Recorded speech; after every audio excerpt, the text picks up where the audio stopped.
नमस्कार दोस्तों, स्वागत करते हैं आज के अपने इस लेक्चर में, जिसमें आज हम चर्चा करने वाले थे कि मेंस के सर्टेन टॉपिक्स को लेकर आज हम चर्चा करने वाले थे। आज की चर्चा में हमने बीपीएससी मेंस टॉपिक डिस्कशन वैसे भी बोर्ड पे लिख रखा है। आज की चर्चा में हम चर्चा करने वाले हैं क्या चीज़, जो बीपीएससी आर्ट एंड कल्चर से रिलेटेड प्रश्न पूछता है। बीपीएससी देखो, बीपीएससी का कैसा है कि बीपीएससी जीएस पेपर में, जीएस पेपर 1 में इसका जो सेक्शन 1 है, इस सेक्शन 1 में ये स्पेसिफिकली आर्ट एंड कल्चर से रिलेटेड क्वेश्चंस को पूछता है। देखो, इसमें दो तरह के सेक्शन हो जाते हैं। पहला एक हो जाता है आर्ट एंड कल्चर का और दूसरा हो जाता है मॉडर्न इंडियन हिस्ट्री का। ठीक है, ये भी काफ़ी स्पेसिफिक है, जो 19th सेंचुरी ऑनवर्ड्स की घटनाओं के बारे में पूछता है, बिहार स्पेसिफिक होकर पूछता है।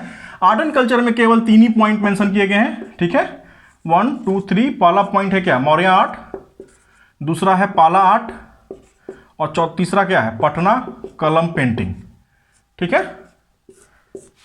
MAPA PKP। ठीक है, मौर्यन आर्ट,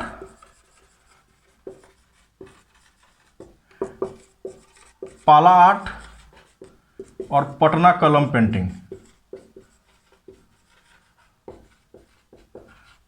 ठीक है, इन्हीं 3 टॉपिक से आर्ट एंड कल्चर में प्रश्न पूछता है। बाकी किसी टॉपिक से प्रश्न आज तक न पूछा है, क्योंकि सिलेबस में डिफाइन ही किया गया है इन 3 टॉपिक को। जब तक सिलेबस चेंज नहीं होगा, ये इस टॉपिक से बाहर नहीं पूछने वाला। इसलिए इस चीज को लेकर निश्चिंत रहो कि आर्ट एंड कल्चर सेक्शन में वो क्या पूछने वाला है। ठीक है, यही 3 चीज के बारे में पूछेगा। आज हम डिस्कस करने वाले हैं मौर्यन आर्ट के बारे में। देखो, मौर्यन आर्ट में कैसा है कि बीपीएससी मौर्यन एम्पायर के बारे में कोई कंसर्न नहीं रख रहा है, खास करके जीएस सेक्शन में। जब आप मेंस में ऑप्शनल की पढ़ाई पढ़ोगे हिस्ट्री में, उसी वक्त आपको Mauryan empire in detail, administration, economy वगैरह वगैरह पूछेगा। जीएस पेपर में केवल उसके मौर्यन आर्ट से इसको लेना देना है। ठीक है, मौर्यन आर्ट। देखो, मौर्यन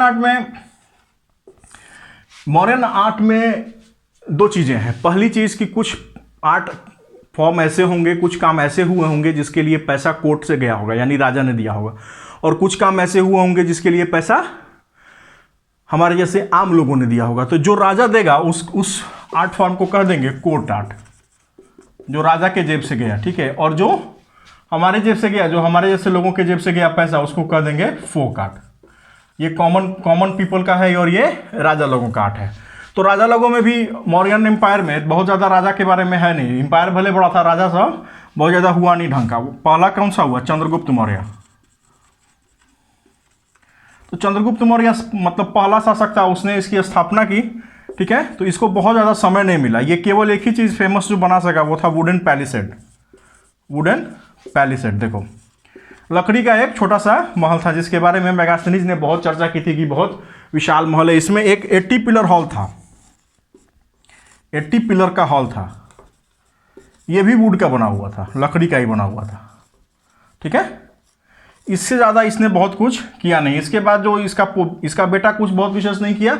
हाँ, इसका पोता किया। इसका पोता का नाम था अशोक। ठीक है, अशोका द ग्रेट जिसको कहते हैं। इसने बहुत सारा काम किया। इसने कहा कि दादाजी के नाम को मैं रोशन करूंगा। इसमें क्या हुआ है, वुडन पैलिसेड में आग लग गया, लकड़ी का बना हुआ था, आग लग गया, वो सारा जल के राख हो गया। तो अशोका कहा कि ठीक है, मैं इस लेगेसी को आगे बढ़ाऊंगा, और इसने इसी वुडन पैलिसेड को किस चीज़ में ट्रांसफॉर्म कर दिया। आग लग गया, जल गया था ये, तो इसकी जगह पे बना दिया वो स्टोन का पैलेस। ठीक है, सेम ये जो 80 पिलर हॉल जहां लकड़ी का बना हुआ था, यहां पे ये लेकर आया 80 पिलर हॉल स्टोन का। इसके बाद ये कलिंग वलिंग पे चढ़ाई किया, कलिंग पे चढ़ाई किया, खूब मारकाट किया। इसके बाद इसका हृदय परिवर्तित हो गया और ये बौद्ध धर्म को आत्मसात कर लिया। जब बौद्ध धर्म को आत्मसात कर लिया, तो इसने बौद्ध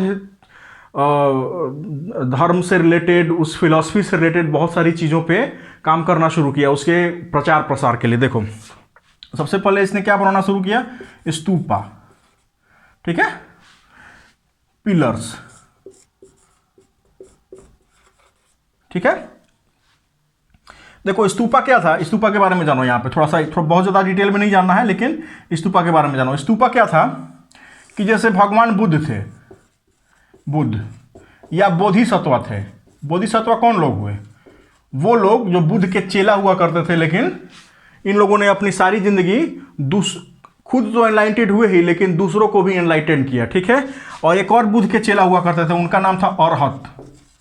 ये जो चेले थे ये काफ़ी सेल्फिश चेले माने गए हैं। ये लोग जो अपने खुद को एनलाइट करते थे केवल खुद को मोक्ष प्राप्त करने के लिए, दूसरे से इनको कोई देना देना नहीं था। लेकिन जो स्तूपा बनाए गए वो बुद्ध के, जो जैसे सपोज बुद्ध का जो बॉडली रिमेन्स हो गया, जैसे बहुत सारी चीज़ें बुद्ध से रिलेटेड चीज़ें हो गई, जैसे जो बेगिंग बॉल हो गया, भीख मांगने का कटोरा हो गया, उनका कपड़ा हो गया, खड़ा, इन सब चीज़ों पे इन सब चीज़ों को क्या किया जाता था, एक मतलब एक सिंबल माना जाता था। जैसे मान लो एक बेगिंग बॉल हो गया तो क्या करेगा जो स्तूपा था वो कैसा बनाएगा, सबसे पहले एक अंडा ऐसा आकृति बनाएगा, ठीक है।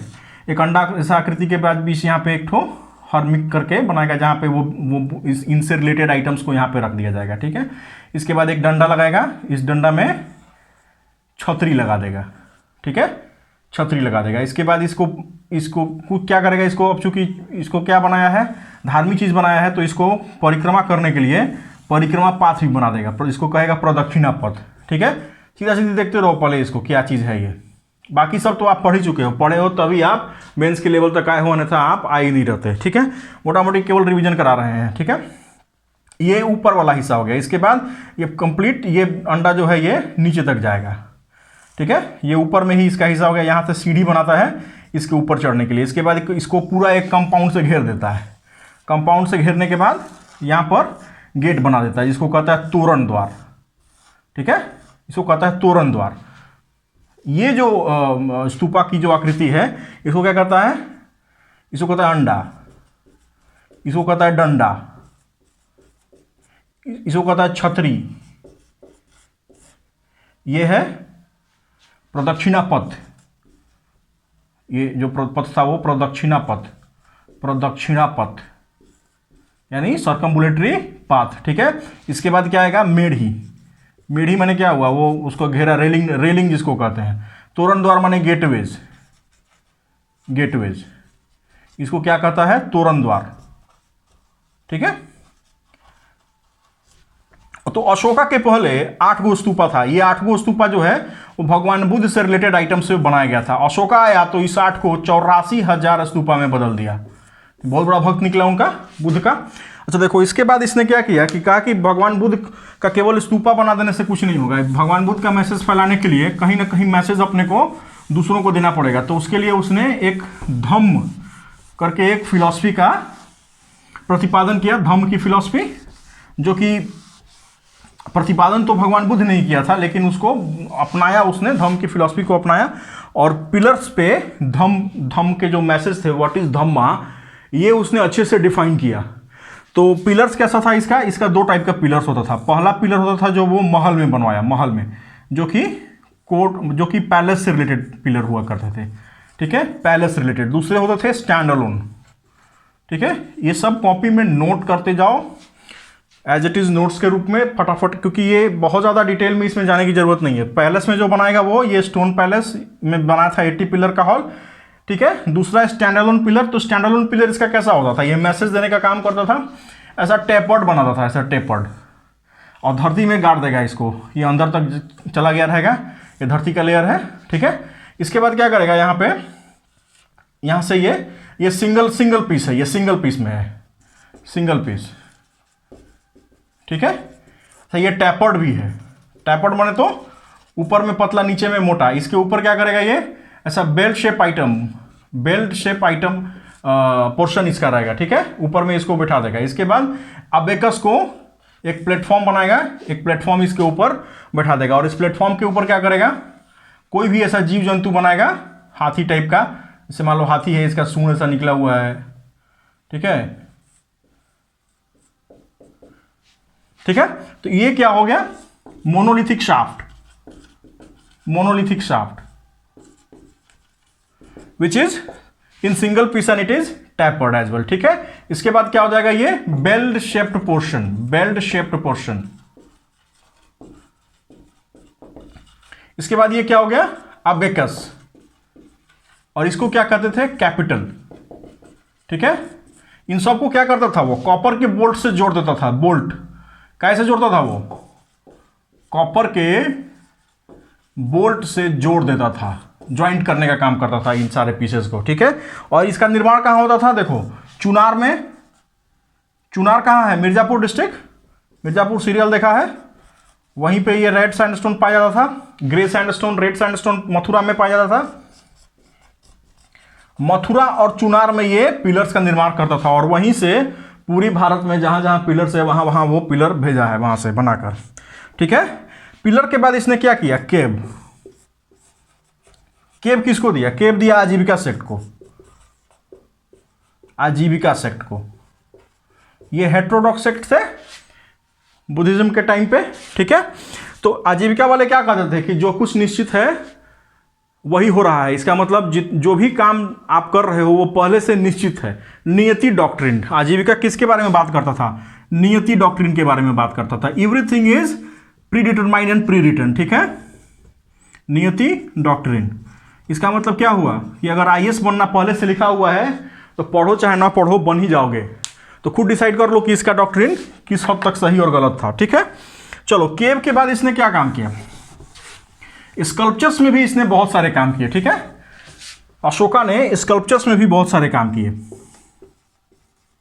स्कल्पचर्स जैसे देखो, एक बास रिलीफ होता है, बास रिलीफ। बास रिलीफ क्या चीज होती है, बास रिलीफ होता है कि एक सपोज पत्थर, बहुत बड़ा स्टोन है, कहीं पर रखा हुआ है, कोई पहाड़ है। अब उस पर क्या किए हम, छेनी हथौड़ी लेकर गए और उस पर कोई आकृति बनाना चालू किए। जैसे मान लो ये पहाड़ है या कोई पत्थर का टुकड़ा है, कहीं स्टैंड से पड़ा हुआ है, एक बड़े पहाड़ का हिस्सा है। ठीक है, तो इसको हमने क्या किया, यहाँ पर ऐसा कुछ ऐसा मूर्ति बनाना चालू किया है। इसको छेनी हथौड़ी से काट के देखो, इसको हम देखो बना रहे हैं। ठीक है, इसको हमने इस तरह से काट कर दिया। इसके बाद बाकी का जो हिस्सा बचा उस हिस्से को हटा दिया। आजकल लेथ मशीन आता है, बहुत सारा मशीन आता है जो लकड़ी पर और ये सब चीज़ करता है, कार्विंग की जाती है, स्टोन पे की जाती है। इसको हटा दिया और ये पार्ट मेन जो स्टोन है, इस स्टोन मेन जो स्टोन का हिस्सा है, इस स्टोन हिस्से का पार्ट रहा। तो ये कैसा हो गया, इसको क्या कहेंगे, बास रिलीफ। रिलीफ तो निकला है लेकिन बास रिलीफ है। ठीक है, स्टैंड अलोन नहीं है, ये पूरी तरह से अलग नहीं है। तो धौली में, धौली एक जगह का नाम है, कहाँ है, उड़ीसा में। धौली में एक एलिफेंट की मूर्ति है, धौली एलिफेंट काफी फेमस है, बास रिलीफ, वो अशोका के टाइम में ही बनाया गया था। इसके अलावा जितना ये पिलर्स के कैपिटल्स थे, शेर हो गया, एलिफेंट हो गया, ठीक है, कैपिटल्स, ये भी एज ए स्कल्पचर ये काफी बढ़ावा देता था। इसके अलावा बुद्धिस्ट सिंबल जो हो गए, बुद्धिस्ट सिंबल क्या थे, लोटस, चक्र, ये सारी चीज भी, ठीक है, ये स्कल्पचर्स के माध्यम से अशोका काफी इसमें बढ़ावा दिया था और इसने काम करवाया था। ठीक है, तो ये हो गया अशोका। अशोका के बाद कौन आया, इसका बेटा के बारे में बहुत ज़्यादा चर्चा नहीं मिलता है। अपने बेटे को कहाँ भेज दिया था, श्रीलंका, बुद्ध धर्म का प्रचार करने के लिए। ठीक है, बहुत कई सारा बेटा था, उसमें से एक बेटे का बेटा हुआ इसका पोता, जिसका नाम है दशरथ। ठीक है, तो ये क्या किया था, ये केव दिया था बराबर की पहाड़ियों पे। बराबर की पहाड़ियां हमने पहाड़ वाले चैप्टर में पढ़ा है, वो कहाँ पे है, जहानाबाद में। ये भी बोला कि हम भी यही काम करते हैं, आजीविका वाले को, आजीविका सेक्ट वाले को ही ये दिया, आजीविका संप्रदाय वालों को ही। और ये कहाँ दिया, नागार्जुनी हिल पे। ठीक है, नागार्जुनी हिल पे सेम। तो ये लोग क्या करते थे, जैसे मान लो ये एक ये पहाड़ है, तो इस पहाड़ में सबसे पहले क्या करते थे, यहाँ पर एक कट मारते थे, कट मार दिए नीचे तक, ऐसा कट मार दिए इसको। ठीक है, अब ये एंट्रेंस बन गया। एंट्रेंस बनने के बाद इसमें क्या करेंगे, एक छोटा सा घर, पहले एक ऐसे स्क्वायर में छोटा सा, या ऐसे शू शेप में भी, घोड़े के नाल के शेप में भी ऐसा वो कट करेंगे। कट करने के बाद तो पहला एरिया क्या बनेगा, पहला एरिया बनेगा एक ठो जिसको कहता था विहार। इसके पीछे बनाता था एक, पहला एरिया बनता था, इसको कहता था चैत। ठीक है, इसके पीछे बनाएगा उसको कहेगा विहार। तो ये हो गया चैत, चैता, और ये होगा विहारा। माने जो पुजारी लोग थे, आजीविका सेक्ट के जो मानने वाले लोग थे, वो लोग यहाँ पर बैठ के पूजा करते थे, वर्शिप करते थे, वर्शिप। ठीक है, जो भी लोग आता था वो यहीं पे इनसे मिलते थे, यहीं पे पूजा पाठ करते थे। और बाद में जब सोना जाना होता था तो सोने के लिए, स्लीपिंग के लिए, स्लीपिंग और रेजिडेंशियल पर्पस। ठीक है, इसके लिए वो विहारा में जाकर रखते थे। ठीक है, क्लियर है। तो ये नागार्जुनी हिल पे ये दशरथ ने आजीविका सेट को ये दिया। इसके अलावा बहुत ज़्यादा काम ये लोग आर्ट में बहुत ज़्यादा कुछ किया नहीं, ठीक है। लिटरेचर में बहुत ज़्यादा इसमें आता नहीं, लिटरेचर को हम आर्ट में पढ़ते नहीं, इसलिए यहाँ पे लिटरेचर का मेंशन हम नहीं कर रहे हैं, ठीक है। इसके बाद हम बात करते हैं, ये आम पब्लिक भी कुछ कर रही थी उस टाइम पे, तो आम पब्लिक जो कर रही थी उसको क्या कहेंगे, फोक आर्ट, बात किया हमने, ठीक है। तो ये लोग क्या, इसमें किसी स्पेसिफिक आदमी का नाम तो ले नहीं सकते हैं उस टाइम पे, ठीक है, किसी का नाम ऐसा याद भी नहीं रहेगा, किसी को कहीं रिकॉर्ड में भी नहीं लिखा हुआ है, लेकिन इन जनरल जैसे उस वक्त NBPW, देखो ऐसे मत पढ़ो, इसको ऐसे पढ़ो, पोट्री, हेडिंग में डालो पोट्री। इस पोट्री में NBPW जो था पोट्री, ये उस वक्त काफी था, कहां पे, गंगेटिक वैली में, नॉर्दर्न ब्लैक पॉलिश वेयर, ठीक है। तो ये ब्लैक पॉलिश वाला पोट्री था। ऊपर में जो पोट्री बने क्या, मिट्टी का बर्तन बनाना, कुम्हार लोग बनाता है, तो जैसे अभी क्या करता है लोग कि आग में पका देता है उसको एज इट इज़, लेकिन सेरामिक्स वाला काफ़ी ब्यूटीफुल दिखता है, ऊपर में पेंटिंग किया रहता है। तो पहले जो उस वक्त के जो कुम्हार लोग थे वो क्या करते थे, उसको बनाएंगे बर्तन को, और अपने घर पे ही वो ब्लैक पेंट से पेंट कर देते थे, ठीक है। तो ब्लैक पेंट से पेंट कर देंगे, ठीक है। तो इसका मतलब क्या हुआ कि कुछ हद तक पेंटिंग भी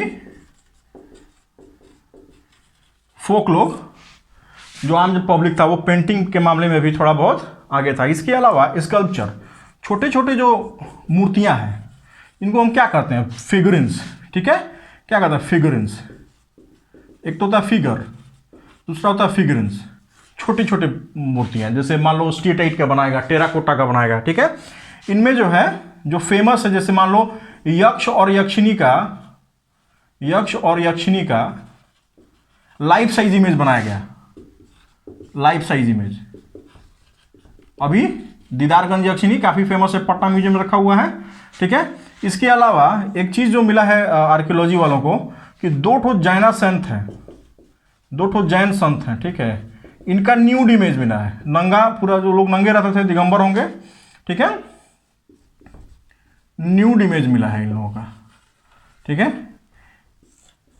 डांसिंग गर्ल, कुछ ऐसा ही हमने हड़प्पा में भी पढ़ा था, डांसिंग गर्ल की भी एक कहां मिला है, पाटलिपुत्र में, ठीक है, स्कल्पचर मिला है। और laughing boy,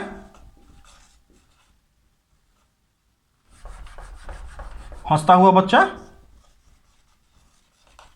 laughing boy, clear है। तो फोक आर्ट में पॉटरी, पेंटिंग और स्कल्पचर, क्लियर है। ये हमारा मौर्यन आर्ट से रिलेटेड जो वो उस वक्त में काम हुआ ये है, ठीक है। अब देखो प्रश्न क्या पूछेगा, प्रश्न ये सब इसके बारे में बहुत ज़्यादा डिटेल में नहीं पूछेगा, ये क्लियर है, कहीं से कहीं तक कोई डाउट नहीं है, ठीक है। मिटा दे रहे हैं इसको। देखो प्रश्न ये नहीं पूछता है, प्रश्न पूछने का उसका तरीका बीपीएससी का अलग है। प्रश्न पूछेगा वो कैसे कि what was Mauryan art, what was it's salient features, इसके बाद इसके साथ दो तीन, इसके साथ टेल जोड़ देगा, पूंछ जोड़ देगा, ठीक है। क्या क्या देगा कि इसका इंपैक्ट बताओ, बिहार में क्या इंपैक्ट था, ठीक है, क्या इंपैक्ट हुआ। दूसरा पूछेगा कि इसका बुद्धिज्म के साथ क्या रिलेशनशिप था, ठीक है।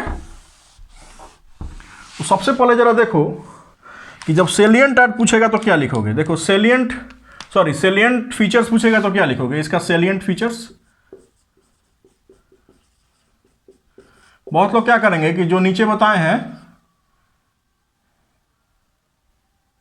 फीचर्स, FEA, ठीक है,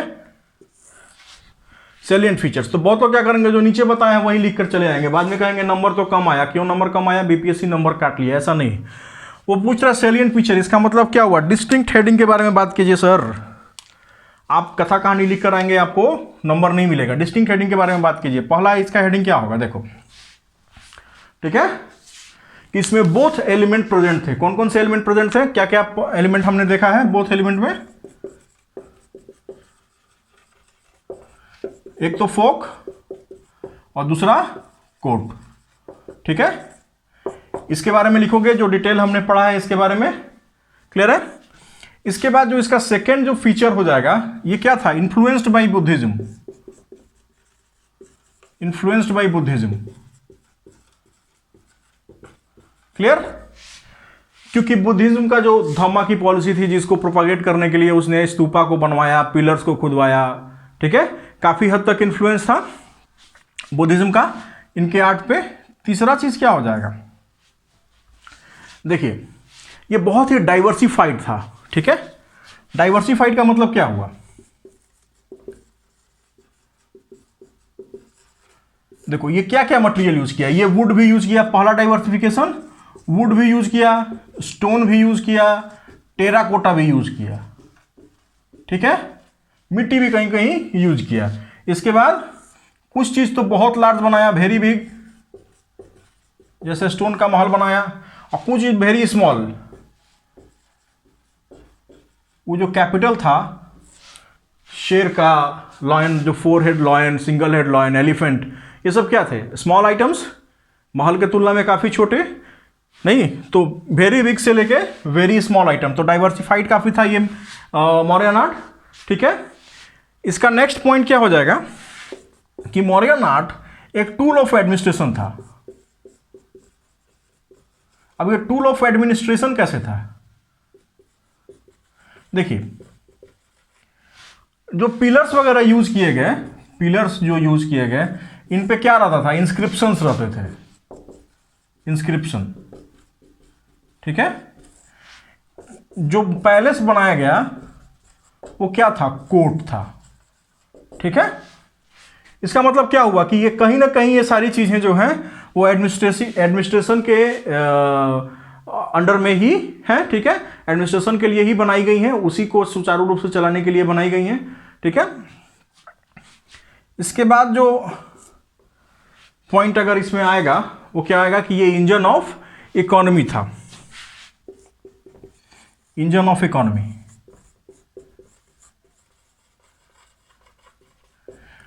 ठीक है। बहुत सारा चीज बनाया गया, तो बहुत सारा चीज बनाया गया तो बहुत सारे लोग भी इसमें इन्वॉल्व भी होंगे, बहुत सारी मैन्युफैक्चरिंग प्रोसेस लोकल लेवल पे की गई होंगी, जिसकी वजह से सेकेंडरी एक्टिविटी और टर्सरी एक्टिविटी काफ़ी हद तक बढ़ी होगी, ठीक है। इससे बहुत सारे लोगों को रोजगार मिला होगा, रोजगार मिलने से एरिया में शांति रही होगी, कोई चोर डाकू बदमाश नहीं बनने का प्रयास किया होगा, ठीक है। तो ये क्या था, इंजन ऑफ इकोनॉमी, ठीक है।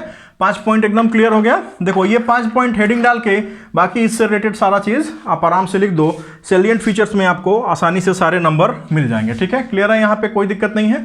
चलो नेक्स्ट जो पूछता है कि इसका इंपैक्ट बिहार पर क्या था, देखो बहुत क्लियर है, इसका इंपैक्ट बिहार पे कैसे नहीं पड़ेगा भाई, क्योंकि ये तो बिहार में ही मगधन एम्पायर जो था और मौर्यन एम्पायर जो था ये बिहार में ही पैदा हुआ, फला फूला आगे बढ़ा, नहीं इसका जरूर इसका इंपैक्ट पड़ेगा। लेकिन पूछ क्या रहा है, मौर्यन आर्ट का impact, impact on Bihar, Mauryan empire का नहीं पूछ रहा है। तो जाके अगर लिख दोगे मौर्यन एम्पायर के बारे में तो नंबर नहीं मिलेगा। वो क्या पूछ रहा है, मौर्यन आर्ट के बारे में। तो वेरी स्पेसिफिक बात करो, मौर्यन आर्ट से क्या हुआ, पहला बिहार क्या बन गया, ईपी सेंटर बन गया, किस चीज का, रिच कल्चर का, EP centre of rich culture and tradition, ठीक है। बहुत सारी चीजें ऐसी हुई जो यहीं से स्टार्ट हुई, जैसे पहली बार मैग्निफिसेंट पैलेसेस का निर्माण हुआ था इंडियन सब कॉन्टिनेंट में, ठीक है। ये पिलर्स जो थे वो यहाँ पे लगाए गए थे, यहाँ के शासकों ने लगाए थे, नहीं बहुत सारी चीज़ें थी, स्तूपों का निर्माण हुआ था। देखिए तो बहुत सारे कल्चरल चीज़ें जो हुई थी उस वक्त जो काफ़ी यूनिक थी, जो आगे चल के भी पूरे भारत में हुई, जो कि कहीं ना कहीं से बिहार से रिलेटेड थी। तो एक तो ईपी सेंटर बन गया वो बिहार। दूसरा देखो क्या हुआ कि बिहार में जो मौर्यन एम्पायर था इनका डायरेक्ट रिलेशनशिप था जो बैक्ट्रियन किंग्स थे। सेल्यूकस निकेटर का जो दूत था मेगास्थनीज, वो यहाँ पे रहता था, इनके कोर्ट में रहता था। तो कहीं ना कहीं से वहाँ से इन लोग का इन्फ्लुएंस था।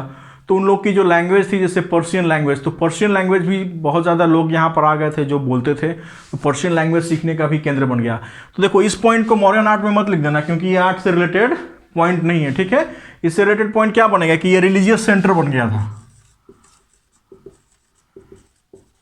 रिलीजियस सेंटर, ठीक है। भरवाने के लिए बहुत सारा पॉइंट दिमाग में आता है, लेकिन उन सारे पॉइंट को एग्जाम में नहीं लिखा जाता है। मन में आए ना तो मन में ऐसे आंख बंद करके सोचना कि क्या ये आर्ट का फॉर्म है, नहीं ये लिटरेचर का फॉर्म है, तो एग्जाम में कॉपी पे नहीं आना चाहिए, वो केवल दिमाग में रहना चाहिए। रिलीजियस सेंटर बन गया, क्लियर है। क्योंकि उस वक्त के जितने भी सेक्ट थे, हेटेरोडॉक्स सेक्ट थे या हिंदुइज्म से रिलेटेड, सनातन धर्म से रिलेटेड जो सेक्ट, जो चीज़ें, जो बातें थी, जितने सेक्ट्स थे, या बुद्धिज़्म, जैनिज़्म, ये सब वहीं पे थे, बिहार वाले एरिया में ही थे। इनसे रिलेटेड ही आर्ट, जो आर्किटेक्चर था, आर्ट फॉर्म था, वो यहीं पे काफ़ी फला फूला। इसकी वजह से वो काफ़ी बिहार का जो एरिया हुआ वो रिलीजियस सेंटर के रूप में तब्दील हो गया, ठीक है, एक धार्मिक जगह बन गया। बहुत ज़्यादा मात्रा में विहार वगैरह बनने लगे यहाँ पे, इसलिए इसका नाम भी बिहार पड़ गया, बिहार का, ठीक है। चलो इसके बाद ये क्या हो गया, नेक्स्ट इंपैक्ट क्या पड़ा कि बिहार क्या बन गया, centre of Buddhist learning, clear है। तो ये बुद्धिस्ट लर्निंग का सेंटर कैसे बन गया, इतने ज़्यादा बड़ी संख्या में यहाँ, चूंकि बुद्ध भगवान का जन्म भी हुआ था यहाँ पे, बहुत सारा अपने जीवन भी बिताए थे वो यहाँ पे, बहुत सारे अपने विचारों को फैलाए थे। अशोका जो था उनका सबसे बड़ा चेला हुआ जो, और अब उनके विचारों को पूरी दुनिया में फैला दिया। तो बहुत सारे दुनिया के जो जहाँ जहाँ लोगों को फैलाया, वहाँ से लोग अब यहाँ पर आने लगे। कहाँ पर, बिहार में, कि भाई ये कौन सी चीज़ है, इसके बारे में जानने के लिए, इसके बारे में पढ़ने के लिए। कालांतर में हम जानते हैं कि इसी की वजह से यहाँ पे नालंदा, विक्रमशिला, नहीं, इन सारी यूनिवर्सिटीज़ का यहाँ पर निर्माण भी हुआ। तो ये जो चीज़ थी इसी की लेगेसी थी, जो सेंटर ऑफ बुद्धिस्ट लर्निंग बन गया ये मौर्यन पीरियड में आर्ट के चलते, ठीक है। इसके बाद देखो बिहार का इकोनॉमिक डेवलपमेंट काफ़ी हुआ, इकोनॉमिक डेवलपमेंट, ठीक है। चूंकि लोकलाइज लेवल पर बहुत सारी चीज़ें बनाई जा रही थी, ठीक है, जैसे स्कल्पचर्स बनाए जा रहे थे, कंस्ट्रक्शन के काम किए जा रहे थे, तो लोकल लोगों को काफ़ी रोज़गार मिल रहा था। जब लोकल लोगों को रोज़गार मिलेगा तो उनको पैसा भी मिलेगा, जब पैसा मिलेगा तो उनकी इकोनॉमिक फाइनेंशियल कंडीशन भी अच्छी होगी। इसकी वजह से क्या हुआ, पूरे बिहार का इकोनॉमिक डेवलपमेंट हो गया। इसकी वजह से क्या हुआ, सोशल ट्रांसफॉर्मेशन विटनेस किया गया यहाँ पे, social transformation.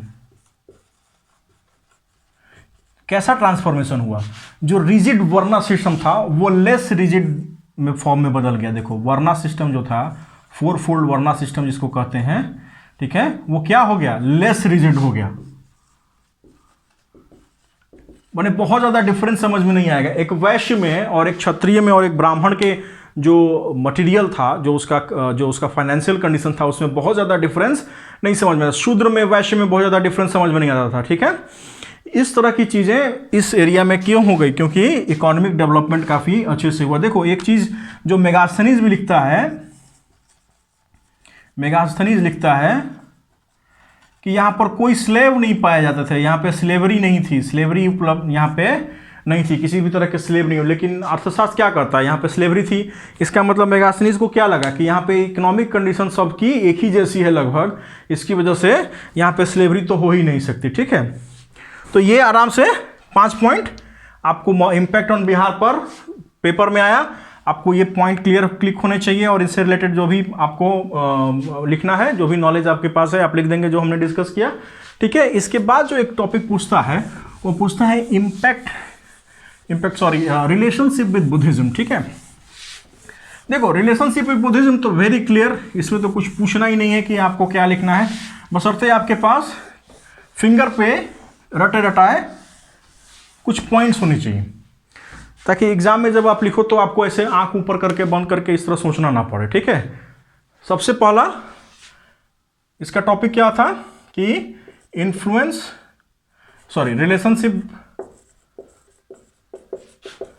Relationship with Buddhism, okay. तो इस पे क्या था कि ये हैविली इन्फ्लुएंस था, हैविली इन्फ्लुएंस्ड, ठीक है। क्यों, क्योंकि रूलर्स जो थे, rulers were inclined towards Buddhism, clear. देखो ऐसे ही पॉइंट में लिखो, फिर सब पॉइंट बनाओ इसका, ठीक है। सेकंड इसमें क्या हो जाएगा, रिलेशनशिप कैसे आएगा, जितने भी आर्ट एंड आर्किटेक्चर के फॉर्म हुए, डिफरेंट आर्ट एन आर्किटेक्चर, ये क्या थे, डायरेक्टली रिलेटेड थे, डायरेक्टली रिलेटेड किससे, बुद्धिज्म से। ठीक है, कौन कौन सी चीज डायरेक्टली रिलेटेड, जैसे stupa, pillars, second pillar addict में, सेवेंथ पिलर एडिक्ट में वो बताता है ना कि धम्मा क्या है कि नहीं, तो पिलर भी डायरेक्टली रिलेटेड हो गया।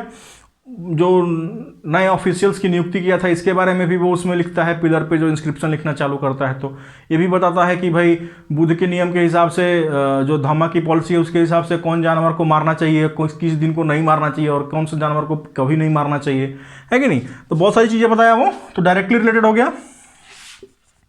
Different arc and architecture directly related with Buddhism. ठीक है, इसके बाद देखो